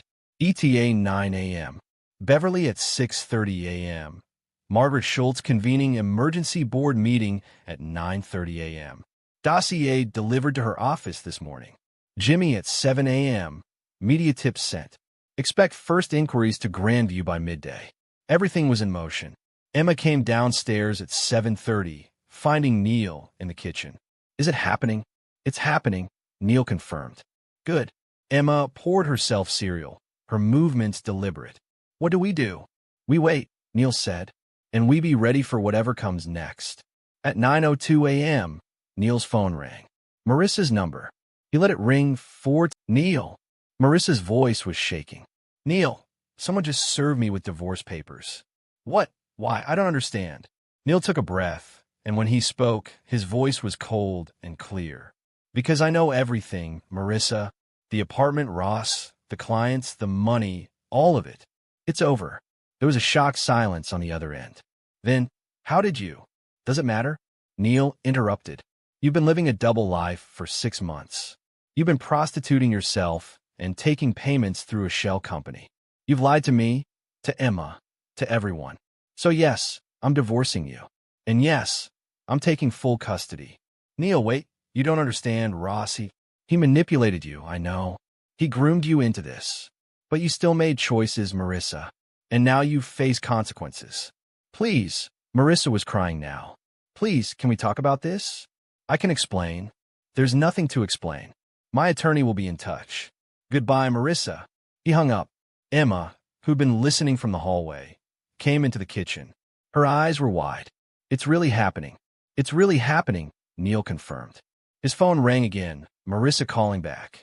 He declined the call. It rang a third time. He blocked the number. Then he received a text from Beverly. Ross just got called into an emergency meeting with Schultz and the board. Margaret confirmed she received everything. He's going down. By noon, Ross Huff had been terminated from Grandview Hotels and escorted from the property by security. By 1 p.m., Marissa had been called and informed her position was also eliminated effective immediately. By 2 p.m., media outlets were reporting that Grandview Hotels was investigating allegations of executive misconduct. By 3 p.m., Neil's phone was flooded with messages, from Kelvin expressing satisfaction, from Beverly confirming success, from Edmund laying out next steps for the divorce proceedings, and from Marissa, via a new number he hadn't blocked yet, You've destroyed my life. Everything I worked for. How could you do this? Neil read the message, then deleted it without responding. How could he? Simple. Because she destroyed his life first. He was just returning the favor. Chapter 7. The Unraveling. The days following the explosion were chaos, but it was controlled chaos, the kind Neil had orchestrated and could therefore manage. Marissa called from 17 different numbers over the weekend before Neil changed his number entirely. Her messages oscillated between rage, bargaining, and desperate apologies. You're a bastard for ambushing me like this, please. Let's talk. I can explain everything. You're destroying Emma's relationship with her mother. Ross manipulated me. I'm a victim here too. I'll fight you on custody, and I'll win. Neil forwarded everything to Edmund, who added each message to their evidence file. She's making this easier, Edmund noted during a Monday morning call. Every communication shows instability and poor judgment. Keep documenting everything, but don't respond. Emma read some of the messages. Neil didn't hide them from her, and her expression hardened further. She's not even asking about me, she observed. It's all about her. I noticed that too, Neil said quietly. At school Monday, Emma's teacher, Ms. Chan, requested a meeting. Neil arrived during his lunch break, finding her in the classroom organizing art supplies. Mr. West, Ms. Chan said, her expression concerned. Emma's been quieter lately, more withdrawn. I wanted to check in. Neil made a decision in that moment. Emma's teacher needed to know enough to support her. My wife and I are separating. It's been difficult, and Emma's processing a lot. I'm sorry to hear that. Is there anything I can do to help? Sometimes kids benefit from consistent routines at school when home life is unstable. That will be good, Neil said. And if Emma seems particularly down or needs to talk, I want her to know she has support here. Absolutely. We have a counselor available if you think that would help. Maybe. Let me talk to Emma about it. That evening, Neil brought it up over dinner. Your teacher noticed you've been quiet lately. She mentioned the school has a counselor if you want to talk to someone. Emma pushed food around her plate. Do you think I need one? I think talking to someone who isn't me might help. Someone who's not family, who can give you a safe space to process everything. Because I'm damaged now? Emma's voice was sharp. Because you're human, Neil corrected. And humans sometimes need help carrying heavy things. Emma considered this. Okay, I'll try it. Thank you for being open to it. Meanwhile, the professional fallout continued. Beverly sent daily updates that read like a corporate thriller. Day 3. Grandview's internal investigation confirmed Ross used company resources for personal gain. They're pursuing criminal charges for fraud and embezzlement. Day 5. Christy Short and Brooke Willis both resigned from Grandview. Short is cooperating with investigators. Willis is lawyering up. Day 7. Darren Pacheco's wife filed for divorce after learning about his involvement. 3 other clients have been quietly contacted by attorneys representing their wives. Day 9. Darren Monroe in Seattle has also been terminated. Network fully exposed. Ross, according to Jimmy's monitoring of his communications, was unraveling spectacularly. His attorney had advised him to stay quiet, but Ross was making desperate calls to former clients, to his ex-wives, to anyone who might provide financial support or character witnesses. No one was returning his calls. On day 11, Ross did something stupid. He contacted Neil directly. The email arrived late Wednesday night, sent from a new email address to Neil's work account. Subject, we need to talk. West, you've destroyed my career and my life over a personal matter that doesn't concern you. Your wife came to me willingly, participated willingly, and profited willingly. If you think you're some kind of hero here, you're delusional. I have resources. I have attorneys. And I will make sure everyone knows that Marissa was an active, enthusiastic participant in everything. She'll lose custody, lose credibility, lose everything. Is that what you want for Emma's mother?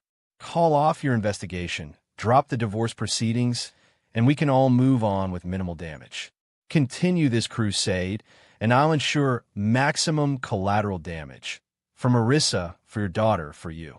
Think carefully about your next move. R.H. Neil read the email 3 times, feeling cold satisfaction. Ross had just made multiple mistakes, threatening Neil directly, referencing the investigation, implying awareness of Neil's role in exposing him, and most importantly, putting threats in writing. He forwarded the email to Edmund, Beverly, and Jimmy with a simple message. He just gave us a gift. Edmund called within minutes. This is attempted blackmail and witness intimidation. I'm forwarding this to the prosecutor handling Ross's criminal case and a Grandview's legal team. He just handed us more ammunition. Good, Neil said. Ross is panicking, Edmund continued. Panicked men make mistakes. Let him keep digging his own grave. Beverly's text was more succinct. Idiot. Let him think you're considering his offer. String him along while we tighten the noose. Neil composed a response to Ross, carefully calibrated to sound uncertain. Ross, this is all spinning out of control faster than I anticipated. I never wanted to hurt Marissa or create this level of destruction. I need time to think about what you said. Give me a few days to talk to my attorney about options. NW. The response came within an hour. Reasonable. Take the time you need. But remember, the longer this goes on, the worse it gets for everyone, including your daughter. RH. He took the bait, Neil told Beverly over the phone. Now what? Now we let him think he has leverage while we complete our work. I'm coordinating with Margaret Schultz at Grandview. They want Ross prosecuted fully to protect the company from liability. The prosecutor is building a strong case. And we're documenting every communication Ross makes that could be construed as threats or intimidation. Timeline: 2 more weeks maximum before formal charges are filed. Your divorce case is already moving through court. Preliminary hearing is scheduled for 3 weeks from now. Marissa's attorney is trying to negotiate, but Edmund says your evidence is too strong for her to get anything beyond minimal custody and equitable asset division. And Marissa herself? How's she doing? Beverly's tone softened slightly. Not well, from what I can see.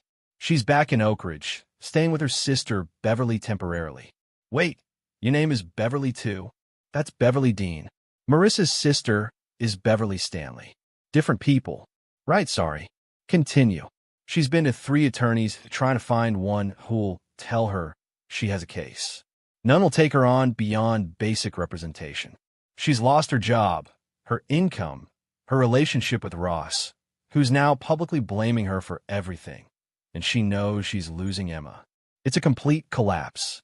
Neil should have felt satisfaction. Mostly he felt hollow. Does she deserve sympathy? She deserves accountability, Beverly said carefully. Sympathy is between you and your conscience. But Neil, don't let sympathy derail what you've built. She participated in 6 months of deception and exploitation. The consequences are appropriate. Agreed. On Friday of that week, Emma had her first session with the school counselor, Ms. Wagner. She came home quiet but less withdrawn. How was it? Neil asked as they prepared dinner together. She's nice. She said it's normal to feel angry and sad at the same time about Mom. It is normal. She asked if I miss Mom. Emma chopped vegetables with precise movements. I said I miss who I thought Mom was, not who she actually is. Neil's chest tightened. That's very insightful. Ms. Wagner said it's okay to grieve the version of someone even if that version wasn't real. Emma paused. Is that weird? No, Neil said gently. That's healthy. Emma nodded, then added quietly, I'm glad you didn't lie to me. About what Mom did. Ms. Wagner said some parents try to protect their kids by lying, but then the kids don't understand why everything's falling apart. You deserve the truth, Neil said. You're strong enough to handle it. Sometimes I don't feel strong, Emma admitted. Sometimes I feel like everything's broken. Neil pulled her into a hug. Everything is broken, but we're going to build something new, something honest. Just you and me. Just us, Emma echoed, and Neil felt her relax slightly in his arms. Saturday afternoon brought an unexpected visitor. Neil answered the door to find Beverly Stanley, Marissa's sister, Emma's aunt, standing on the porch. She looked exhausted, her eyes red-rimmed, her expression a mixture of anger and desperation. Neil, can we talk? Neil considered sending her away, but curiosity won out. Emma's at a friend's house. You have 10 minutes. They sat in the living room, Beverly perched on the edge of the couch, Neil in the armchair across from her. Marissa's destroyed, Beverly said without preamble. I've never seen her like this. She's staying with me because she has nowhere else to go. She's barely eating, barely sleeping. She just sits and cries. And you're here to make me feel guilty? Neil asked flatly. I'm here to ask what it would take for you to ease up, to give her a chance to rebuild some kind of life, to let her have joint custody of Emma instead of minimum visitation. No, Neil said simply. Neil, she destroyed our family for money and excitement. She lied to me for 6 months. She put Emma in a position to accidentally discover her mother's affair in the most traumatic way possible. She spent $40,000 of our joint money on herself while depositing a fraction of that into savings and calling it building our future. She entertained her boss's clients for cash. She's lucky I'm not pushing for criminal charges. Beverly's face crumpled. She made terrible choices. I know that. But Ross manipulated her. Ross created opportunities. Marissa took them, repeatedly, for 6 months. Neil leaned forward. Beverly, I understand she's your sister and you love her. But she doesn't get to escape consequences because she's sad. She needs to face what she did. What about Emma?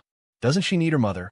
She needs a mother who's present, honest, and puts her first.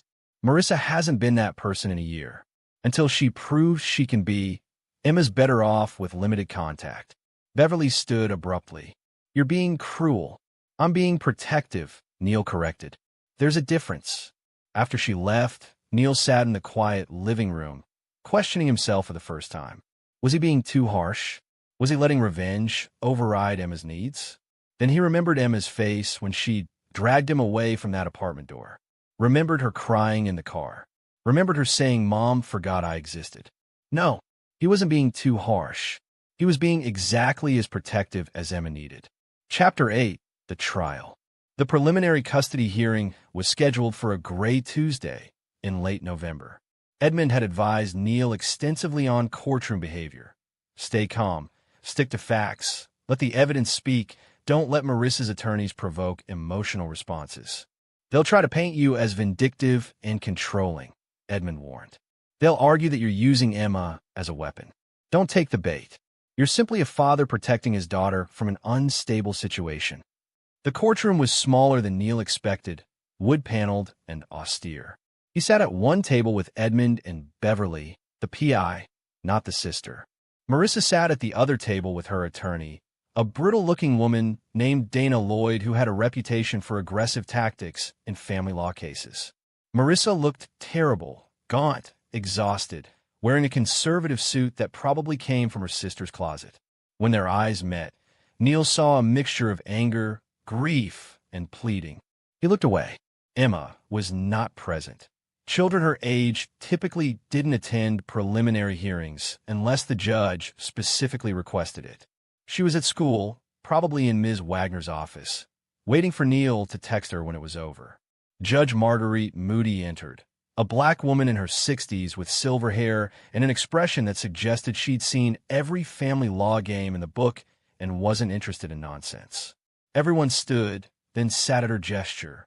This is a preliminary hearing to address temporary custody arrangements for Emma West, age 10, while divorce proceedings are ongoing between Neil and Marissa West. Judge Moody began, reviewing her notes. Mr. Bond, you filed for your client to have primary physical custody with limited supervised visitation for Mrs. West. That's an extreme position. Justify it. Edmund stood. Your Honor, the evidence we've submitted demonstrates that Mrs. West engaged in a pattern of deception, financial misconduct, and behavior that directly harmed the child's emotional well-being over a period of 6 months. She was living a double life, involved in activities that would expose her, and by extension, Emma, to dangerous individuals and situations. She has shown no accountability for her choices, and her instability makes unsupervised custody a risk. Dana Lloyd stood, her voice sharp. Your Honor, my client made mistakes within her marriage. Adult mistakes that have nothing to do with her capability as a mother. Mr. West is weaponizing those mistakes to alienate Emma from her mother. Marissa loves her daughter and has been an excellent parent for 10 years. This is a clear case of vindictive litigation. Judge Moody held up a hand. I've read the filed evidence. Mrs. West, You engaged in an extramarital affair with your supervisor, accepted payments through a shell company for what was essentially escort services, and spent significant marital funds without your husband's knowledge. Correct. Marissa stood shakily. Your Honor, I was manipulated by my supervisor. He groomed me into a situation I didn't fully understand. Did he force you? Judge Moody interrupted. No, but did he physically threaten you? No. Did you take payments willingly? Marissa's face crumpled. Yes. Did you lie to your husband and daughter about your activities? Yes. Sit down. Judge Moody's tone wasn't cruel, but it was unforgiving. Ms. Lloyd, your client is an adult who made adult choices. The question before me isn't whether she was manipulated. I'm sure she was, to some degree. The question is whether those choices demonstrate the kind of judgment and stability required for primary custody of a 10-year-old child. Dana Lloyd looked like she wanted to argue, but couldn't find solid ground. Your Honor, removing primary custody would devastate Marissa's relationship with Emma. Children need their mothers. Children need stable, honest parents, Judge Moody corrected. Mr. Bond, you've requested supervised visitation. Explain your reasoning. Edmund stood again. Emma accidentally discovered her mother's affair in a traumatic manner. Since then, Mrs. West has made no genuine effort to repair that relationship.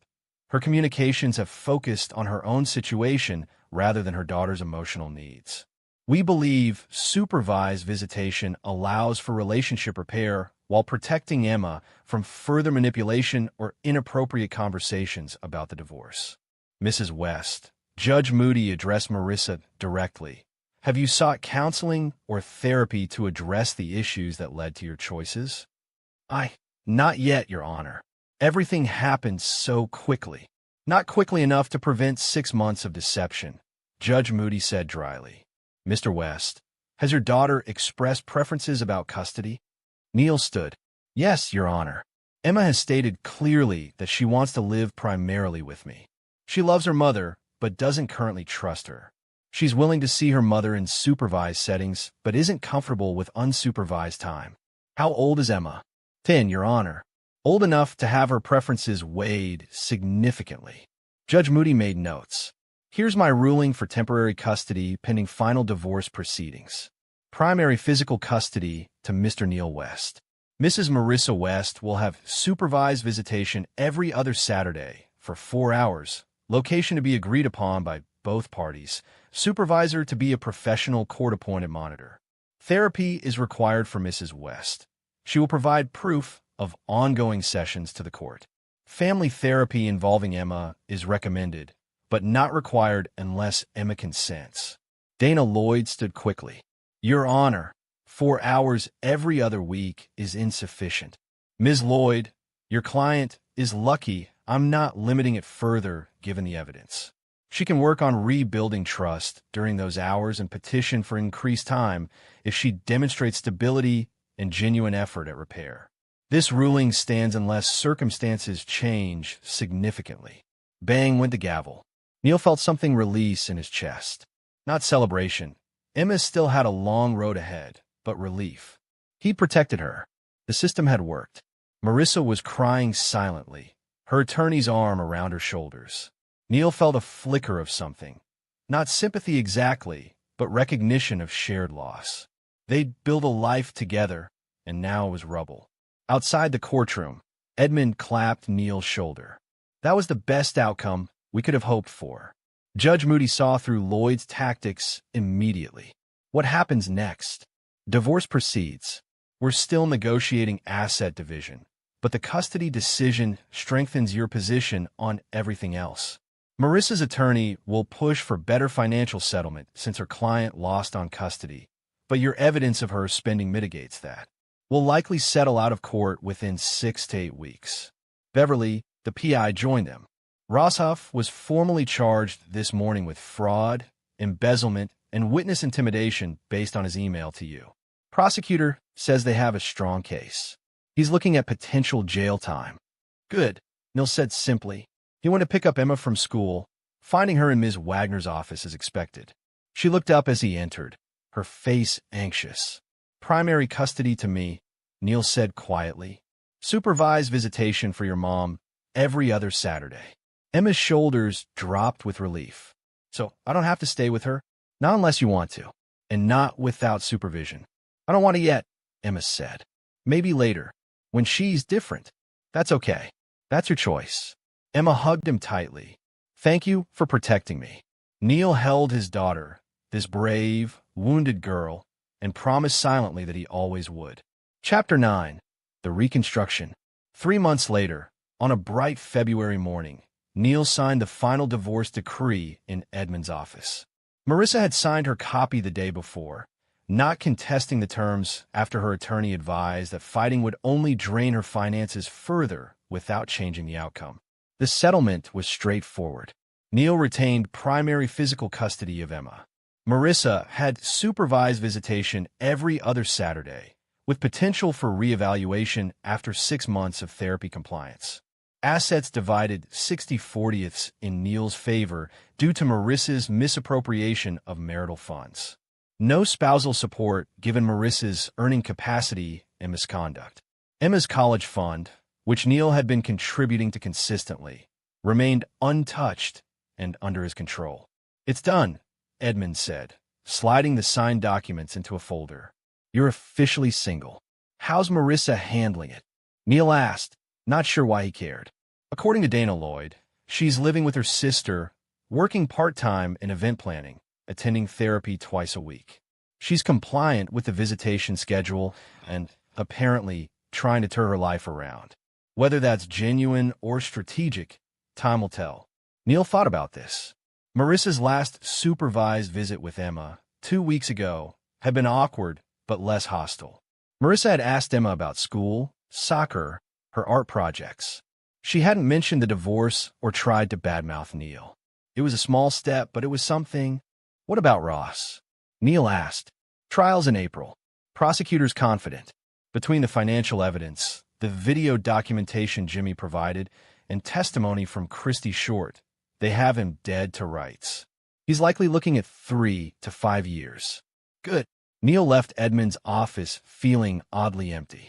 He'd spent 4 months fighting, strategizing, protecting Emma, and destroying the people who'd hurt them. Now it was over, and he had to figure out what came next. Emma was at soccer practice. She'd joined a competitive spring league and was thriving. Neil drove to the field, arriving early enough to watch the last 15 minutes. Emma played with fierce concentration, her small frame darting between defenders, setting up plays for her teammates. When she scored a goal, her teammates mobbed her in celebration. After practice, they went to their favorite pizza place, the same one they'd gone to with Marissa months ago, though neither mentioned that. Coach says there's a tournament in Sacramento next month, Emma said, demolishing a slice of pepperoni. Can we go? Absolutely. I'll request time off. Cool. Emma took another bite, then added casually, I saw Mom on Saturday. I know. How was it? Weird. She asked about my grades and my art project for school. She didn't cry this time. That's progress. I guess. Emma was quiet for a moment. Ms. Wagner says it's okay to be mad at Mom, and also hope she gets better. That both feelings can exist. Ms. Wagner's smart. She says you are too, for how you handled everything. Neil felt unexpected emotion tighten his throat. I just did what I thought was right. You did, Emma said seriously. You protected us. You didn't let them get away with hurting us. That matters. It does, Neil agreed.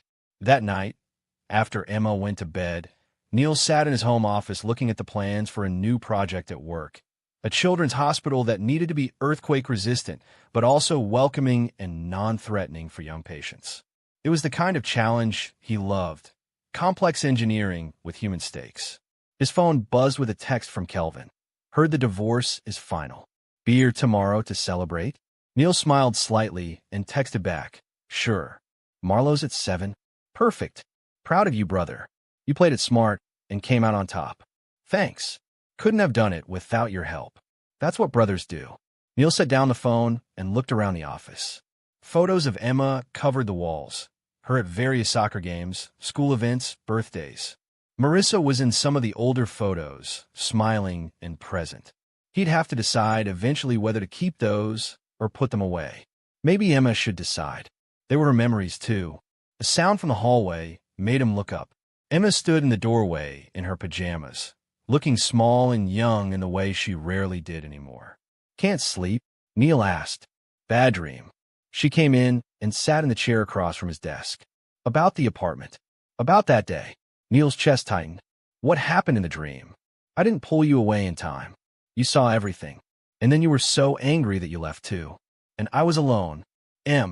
I know it's not real," Emma interrupted. "I know you're not going anywhere. But sometimes my brain forgets." Neil came around the desk and crouched in front of her chair. "I'm not going anywhere. Ever. You're stuck with me until you go to college. And even then, I'm going to call every day and embarrass you." Emma smiled slightly. "Promise. Promise. We're a team, remember? Just us. Just us," Neil confirmed. Emma hugged him, and they stayed like that for a while. When she finally pulled back, her expression was more settled. "Dad, do you think Mom will ever be okay?" "I think she has a chance," Neil said carefully, "if she does the work. If she gets honest with herself about what she did and why. But that's her journey. We can hope for her without carrying the weight of fixing her.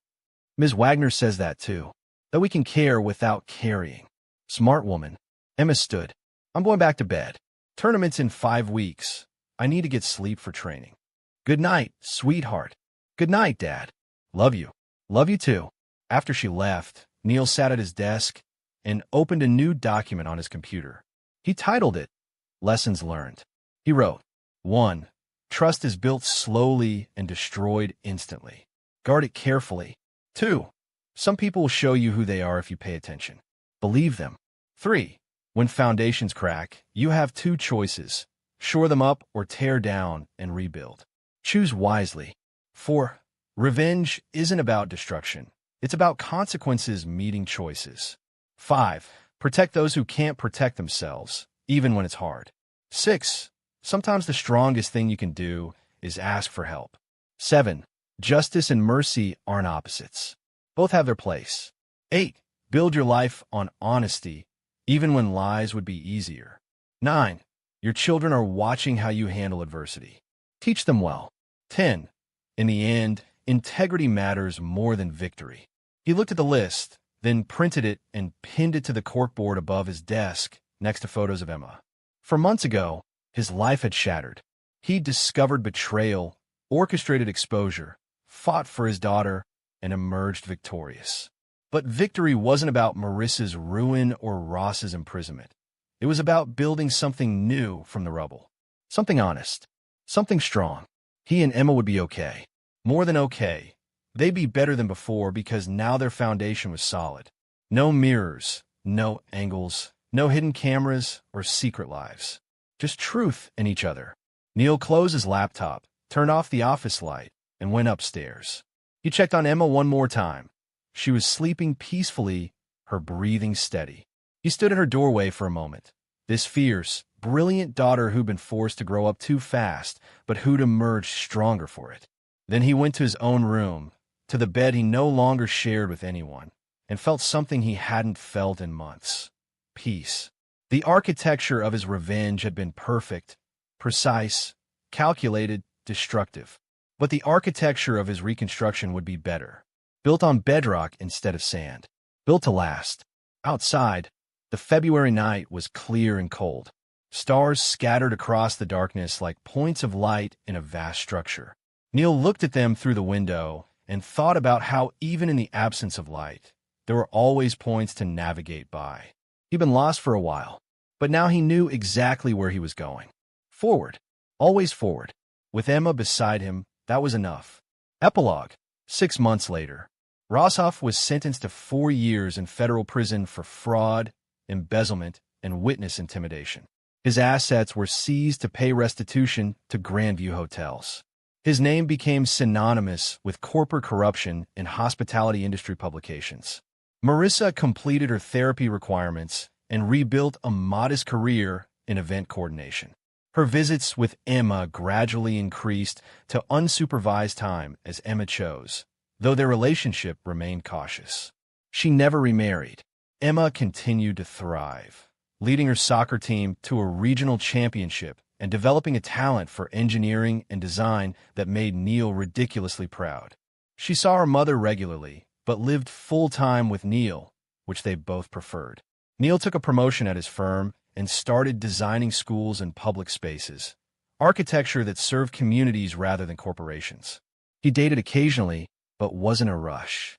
He had Emma, he had work he believed in, and he had peace. That was more than enough.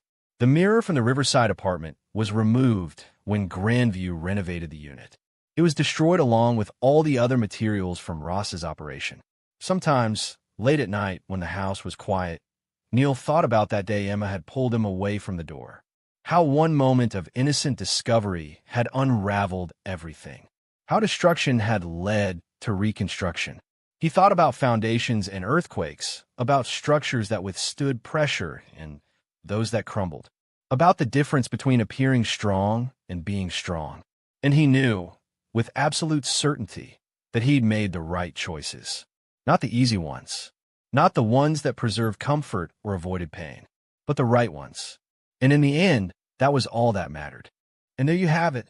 Another story comes to an end. What did you think? I'd love to hear your thoughts in the comments below. If you enjoy this story, consider joining our community by subscribing. It means the world to us. For more stories like this one, check out the recommended videos on screen. And I'll see you there.